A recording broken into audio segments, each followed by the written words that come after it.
ہمارے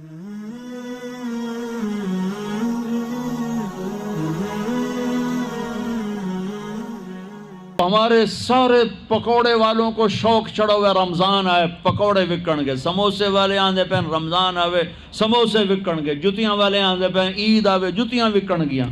وہ کسی کو یہ شوق ہی نہیں کہ بخشش ہوگی، اللہ راضی ہوگا، جنت ملے گی، اللہ کی محبت میں بھوک لگے گی، اللہ کے عشق میں پیاس لگے گی۔ وہ بھوک اور پیاس کی جو تڑپ اور کسک ہے، پھر ہم ہاتھ اٹھا کے اللہ سے مانگیں گے، ہم کہیں گے یا اللہ، تو عرش کے دروازوں تک میری پکار جائے گی، ساتوں آسمان میری پکار سے گونج اٹھیں گے۔ مجھے یقین ہے کہ میرا اللہ کہتا ہے، میرا نبی فرماتے ہیں کہ اللہ رمضان میں سارے آسمان کے فرشتوں سے فرماتا ہے روزے رکھنے والوں کی دعا پر آمین کہو۔ عرش کے فرشتوں سے اللہ فرماتا ہے میری تسبیح چھوڑ دو، رمضان کے روزے رکھنے والوں کی دعا پر آمین کہو، آمین کہو۔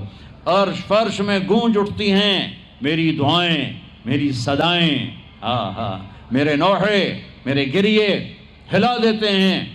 اگر بھوک پیاس میں مزے آ رہے ہوں کہ واہ یا اللہ تو نے کہا تھا نا، دیکھ ہم میں بھوک سے بیٹھا ہوں۔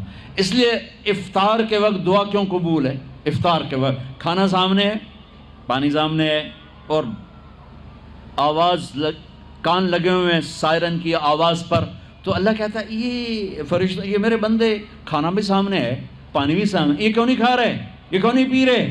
بولو کہ یا اللہ تیری محبت، میری محبت، چلو تم گواہ رہو، میں نے معاف کی، چل میرا بندہ مانگ، کھانے سے پہلے مانگ۔ وہ وقت مانگنے کا ہوتا ہے، پکوڑے کھانے کا نہیں ہوتا، سموسے دکھنے کا نہیں ہوتا۔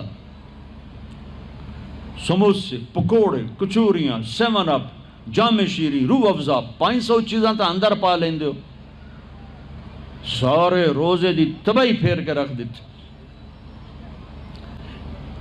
ایک مہینے کے لیے اوور آلنگ ہے، ٹیوننگ ہے، ٹیوننگ، تھوڑا کھاؤ، تھوڑا کھاؤ، تھوڑا کھاؤ، ٹھنڈے شربت مت پیو، ٹھنڈے شربت مت پیو افطاری کے وقت، بعد میں پینا تو پی لو، این افطاری کے وقت اپنے اوپر ظلم مت کرو۔ سارے دن کا انجن گرم ہے، ایک دم اس کے اوپر برف پھینکتے ہو، تھوڑی دیر صبر کر کے سادہ پانی پی لو، نماز پڑھ لو، پی لو، جام شیری پیو، سیون اپ پیو، جو مرضی پیو، ٹھنڈا پیو، گرم پیو، جو مرضی پیو، لیکن این روزے کے وقت بچو تلی ہوئی چیزوں سے، کراری چیزوں سے، مسالے دار چیزوں سے، ثقیل چیزوں سے بچو، ہلکا پھلکا رکھو پیٹ کو، ہلکا پھلکا،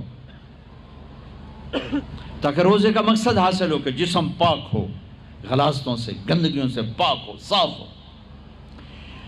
ہاں، اور اپنے دل کو بھی صاف۔ رمضان میں سب کی بخشش ہو جاتی، سب کی، 4 نہیں بخشے جاتے، 4 آدمی نہیں بخشے جاتے، 4 قسم کے مرد عورت، سب کی بخشش ہو جاتی، سب کی، 4۔ اللہ تعالی ہماری حفاظت فرما لے۔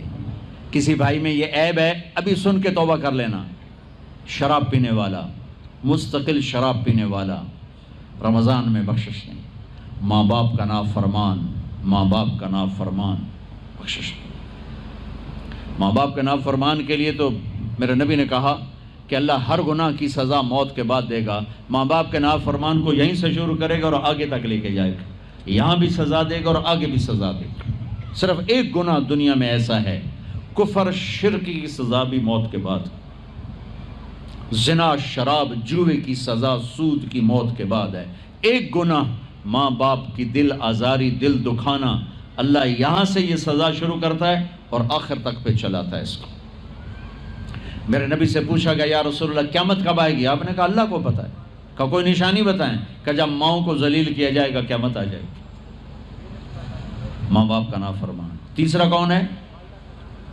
رشتہ داروں سے لڑنے والا، کبھی بھائی سے لڑا، کبھی بہن سے لڑا، کبھی خالہ سے، کبھی چاچے سے، کبھی مامے سے، کبھی تائے سے، کبھی پھوپھی سے، قریبی رشتوں سے لڑنے والا اور تعلق توڑنے والا، اس کی بخشش نہیں ہوگی۔ چوتھا کون ہے؟ کینہ رکھنے والا، کینہ، شحن، ایک ہوتا ہے بغض، ایک ہوتا ہے کینہ، شحن، بغض، شحن۔ بغض کیا ہے؟ بغض کیا ہے؟ کہ مجھے انصر بھائی سے نفرت ہے، یہ بغض۔ اور کینہ کیا ہے کہ میں ان کو نقصان پہنچانا چاہتا ہوں، نفرت کے ساتھ ان کے ٹانگیں کھینچنا چاہتا ہوں، اس کو کینہ کہتے ہیں۔ تو یہ 4 برائیاں معاف نہیں ہیں۔ ہاں کوئی توبہ کرے تو سب معاف ہوگا، سب معاف ہوگا، سب معاف ہوگا۔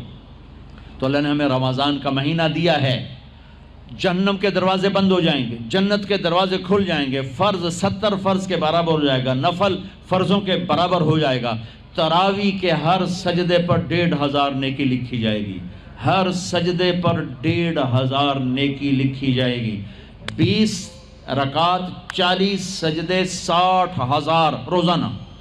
یہ تمہارے کلب ایدہ پٹھا جا نہ ہے کی نہ ہے؟ میں نے حالی تائی نہیں سور لگی ہے، دے بھی تسی یہاں دیکھی ہو، چلو جڑا بھی نہ ہے، ٹھیک۔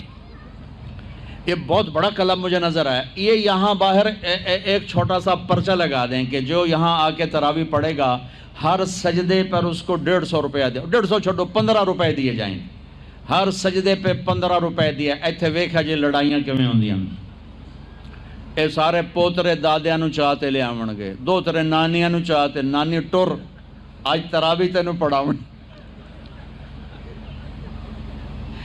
دادے نانیاں نو پوچھدا کوئی نہیں، انہاں دی عید ہو جاونی، تسی ایتھے اعلان کر کے لکھ دیو بھئی جڑا ایتھے آوے گا نا انہوں اسی فی سجدہ 15 روپے دیواں گے۔ ایتھے پھر چھوٹے ویکھے جے کیویں چل دے۔